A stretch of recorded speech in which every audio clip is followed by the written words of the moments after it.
Mas eu ontem, no debate do Kim Lindbergh, o Kim falou uma proposta muito interessante, acho que você gostaria de dar uma olhada.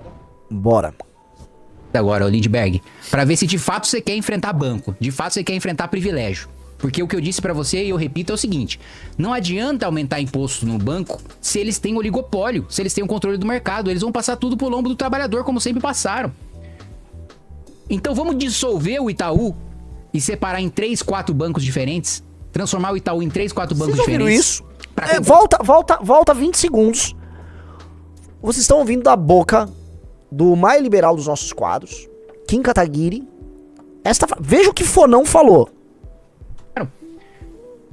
Então vamos dissolver o Itaú e separar em 3, 4 bancos diferentes? Transformar o Itaú em 3, 4 bancos diferentes para concorrer entre si e proibir que o mesmo grupo econômico controle esses 3, 4 bancos diferentes? Aí sim a gente vai estar falando de mexer com interesse grande. Aí sim a gente vai estar falando em mexer com lucro de banco de verdade. Porque se for manter a regulamentação do Banco Central como sempre se manteve em todos os governos, inclusive nos governos petistas, vai repassar esse custo pro lombo do trabalhador, a mesma coisa IOF. Gente, isso aqui é um momento canônico, outro momento canônico que tem essa live. Kim Kataguiri, em termos econômicos, concordando comigo, hein, Riso? Uhum. Porque eu e o Kim, eu tenho uma linha um pouco diferente do que sempre tive. Mas a gente era mais liberal no começo e tal. O Kim acho que não se alterou muito. Mas eu, fui botando minhas asinhas de fora. O que eu vinha falando? Alguém lembra disso? Você consegue achar, Riso, Renan falando de bancos? Tem um vídeo que eu falo em... Vamos fechar, vamos separar. Eu já falava assim, o Itaú, o Bradesco, talvez o Santander, eles têm que ser dissolvidos e separados em alguns bancos. Os ativos, os clientes separados ali. E a gente instituir um novo marco regulatório nessa parte para gerar concorrência bancária. A gente tem um oligopólio. A gente tem que ter concorrência bancária já. E não um oligopólio vagabundo pro Walter Salles ficar vivendo de taxinha e tarifinha que os bancos cobram dos correntistas. Os bancos não participam ativamente na construção de uma economia competitiva, muito pelo contrário, eles sabem que a nossa economia é doentia, a gente sabe que a gente é uma sociedade que não é baseada em confiança, portanto eles só tiram o que precisam daqui e ali, entendeu? Eles se adaptaram a um regime. A gente precisa alterar isso. E o Kim falou, porra, vamos fazer isso. Eu achei maravilhoso, vamos separar em 5 bancos. E ele mandou isso pro Lindbergh. Lembra? Bota aí o vídeo. É seu? Ou do Kim? Bota o meu e a gente volta pro Kim. 22 isso aqui. Qual vai ser o projeto econômico que o governo nosso tem que ter? Mas tô falando de um projeto real, tá? Não bobeira, vai lá e privatizar tudo. Isso é ficção, gente. Então, o que as nações desenvolvidas, o que a Coreia do Sul fez? O que o Vietnã, que é um país eco, que tá ultrapassando o PIB do Brasil, o que o Vietnã fez? O que a Índia tá fazendo? O que os países africanos estão crescendo, estão fazendo? Parem de se comprar, a Estônia, não sei o que. Foda-se a Estônia. A Estônia é um bairro de São Paulo em termos de população. O que uma nação grande, o que a Indonésia tá fazendo? O que nações de terceiro mundo grandes estão fazendo? Ora, temos que olhar pra elas. O que a China tá fazendo? Vamos abrir a cabeça e sair daquele discursinho ortodoxo de livrinhos e manuaizinhos. O que a gente vai fazer pra crescer? O que a gente vai fazer pra destruir as oligarquias políticas do Brasil? Qual é o plano? E o plano que pare dessa pataquada liberal boboca que a gente defendeu por séculos. O MBL defendeu tanto. Liberalismo. E o mercado financeiro é quem financiou a campanha do PSOL agora. Quem tá financiando toda essa agenda de gênero, de divisão das pessoas entre raça, de desrespeito à religião das pessoas, são os bancos e suas fundações, investidores do mercado financeiro. Parem com isso. Mas de mercado. Para com essa merda. Vamos ser realistas. Vamos construir de verdade um projeto real. Livre mercado pro pequeno que tem que produzir. E eu acho que tem que ter liberdade pra caralho, juros barato, mas não ser trouxa e não ser pelego e puxar saco de corporação que não tá de olho em você ou em livre mercado nenhum. E sim as benesses do próprio Estado pra poder lucrar. Chega. Vamos criar um projeto real pra desenvolver a porra desse país e a gente tem 4 anos pra fazer isso. Maravilhoso. E a outra o vídeo como... Os ricos, os playboys, essa turma que tá lá com o bolso não vão dar bola pra você. Eles te acham desprezível. Eles te acham necessário apenas pra pagar certas contas. Uma força de trabalho ridícula. É isso que vocês são. Então, parem de gostar de rico. E se organizem. Nós estamos propondo um partido. O partido é se organizar. Aí vocês dão força política. Aí nós nos vemos como uma coisa só. E aí nós vamos dispor de meios de ação igual os ricos dispõem pra enfrentar eles. E aí esse é o jogo. E aí o jogo começa. E esse jogo é gostoso, bem gostoso. Eu gosto desse perfil, que é um perfil de um moleque bizarro, né? Aquele esquerda na net. Ele postou isso como se fosse algo ruim, algo errado. Cada vez mais as pessoas percebem isso. Na verdade, você pega a própria briga que a direita americana tem contra a Wall Street. Tudo isso, há um entendimento de uma traição das elites. Sim, vamos enfrentar essas elites, sim. É meio óbvio. O oligopólio bancário no Brasil é um instrumento de poder de algumas famílias no Brasil, sim. É um instrumento de poder, gente. Dinheiro e poder andam juntos, sempre andaram. E a gente tem que parar de fingir que não. Um cara botou o cabelinho, tava osso. Era o implante, né? Ali eu tava... Acho que ele não tinha feito implante ainda, ou já tinha? Tinha. Já tinha, né? Eu tava com o cabelo rapado. Né? Mas não é este vídeo.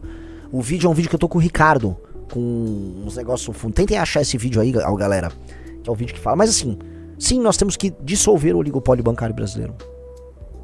Dissolver. Eu vi um cara, o cara diz que Caio Schmidt falou, Renan, isso é impossível. Não é impossível. Isso não é possível. Não é. Nada nos diz que é impossível. Estruturalmente impossível. Não, não é.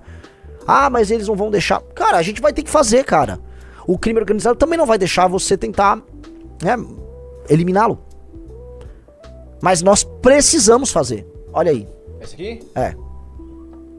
Procura lucro do Itaú, do Bradesco. Olha que legal, vamos lá. Fazendo isso com o bagulho da Terceiro trimestre? Trimestre. Ah, que gostoso! Em bilhões.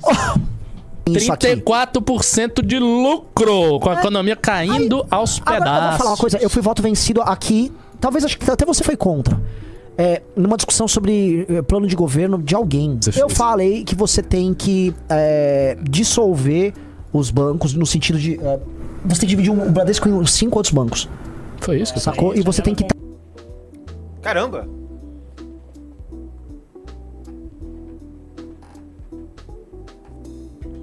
achar o lucro dele e dissolver em vários bancos. Não, os aí Estados você Unidos, tá- os Estados Unidos pegou a Microsoft e dividiu em várias empresas e É por causa de monopólio. né? mas isto é um monopólio, e até um monopólio. Quem que no meio... Olha aqui, Ricardo. No meio da grande pandemia global, Não, eu tem sei, variação eu sei, de eu sei, 35% nos lucros. Isso aqui é crime. Isso aqui é crime. Isso é crime, Ricardo. Puta que pariu, isso é criminoso. Que o Bradesco tá lucrando? Isso é transferência de renda da pessoa que tá se fudendo pro dono do Bradesco e seus acionistas milionários. Eu entendi o que você tá dizendo. Seria uma lei antitrust, aí você força o conglomerado a se separar. Exato. Faz sentido, não. Muito sentido. Agora, esse monopólio, nego aumentar o lucro em 35% no meio da pandemia e achar que isso é moral, aí eu vou falar outra coisa. Eu, se sou presidente, eu confisco metade desses lucros aqui. Calma aí. Eu confiscaria. Mas, Ricardo... Tá avançando. velho. O negócio está avançando aí. Isso aqui é imoral. Ricardo, vamos lá. Mas não me convença que é imoral. Eu também acho que é imoral. Eu só tô falando aqui. Um método de você confiscar é um método. Um ano tem 4 trimestres, certo? Confisco 1. Você fica com 3. A real, meus amigos, olha só. Isso é um regime de exploração, né? Isso é um regime de exploração que esses bancos têm. É inegável que é um regime de exploração. E aquela intuição, eu falei tudo aquilo de orelhada, fui falando. A questão não tá errada. Fico muito feliz de ouvir o Kim falar isso. Outra coisa, tá? As fundações construídas pelos donos, pelas famílias donas desses bancos, a família da Neca Setúbal, a família do Walter Salles, são fundações que foram constituídas para funcionar aos moldes da Open Society e outras ONGs de gente do mercado financeiro americano para criar desestabilização e espalhar ideias políticas que vão contra o interesse nacional. Eu não tô mentindo, isso não é papo de conspirador, não é papo de nada. Veja, um dos donos do Itaú Unibanco, que é o Walter Salles, é um conhecido divulgador de ideias marxistas no Brasil. Eu não tô exagerando, eu não sou um bolsominion do não sei o que, não sou. Eu tô falando uma coisa concreta e real. Ele faz isso, ele acredita nisso, ele foi pro Oscar com isso, ele anda com essa galera. As fundações desses caras financiam iniciativas de extrema esquerda, guerra racial no Brasil, financiam políticas abolicionistas do ponto de vista do direito penal. Ou seja, além deles extraírem um lucro imoral da população e trabalharem para a manutenção desse oligopólio, além deles terem controle na nomeação de presidente do Banco Central, que todo mundo sabe que eles têm, todo mundo sabe que eles controlam a nomeação dos presidentes do Banco Central. E todo mundo sabe que se discute economia no Brasil dentro de um prisma, que é o prisma do interesse desses bancões. A gente só fala em taxa de juros, Não que não tenha que falar, tá? Mas acho que a nossa imaginação sobre economia no Brasil, ela tá super limitada. Além de fazer tudo isso, esses caras atuam na política do dia a dia, formando base política o maior lixo que existe e mantendo a gente nessa merda. Então, como eu enxergo eles não como agentes meramente econômicos, porque eles não são agentes meramente econômicos, eles são agentes políticos. Então, se você é um estudante de economia que tá aqui, não, mas veja só, porque o papel... Cala a boca! Eles são agentes políticos, caralho! Eles são agentes políticos! E eles atuam politicamente, tendo como base uma estrutura econômica. Logo, você combate eles politicamente também, caralho.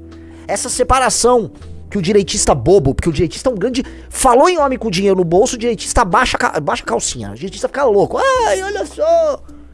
Né? O direitista é um tolo, né? Você tem que combater esse cara politicamente, sim. Sim. Você tem que fazer o que é necessário ser feito. Pra implementar, aí sim, uma agenda econômica nossa, que, como vocês vão ver no 5º fascículo do livro amarelo, é muito liberal, em muitos termos. Tem uma visão estruturante, eixos estruturantes econômicos no Brasil, sim, e precisa ter, porque onde teve bem feito funcionou, em Embrapa, Porto Digital lá em Recife, a parte de aviões, da Embraer, ITA, etc. Onde teve funcionou, dá pra ter mais alguns eixos, mas uma agenda, né, corte de gastos, reforma do Estado brasileiro, agenda de competitividade, atração de investimento, tudo isso tem que ter. Marcos regulatórios eficientes e tal.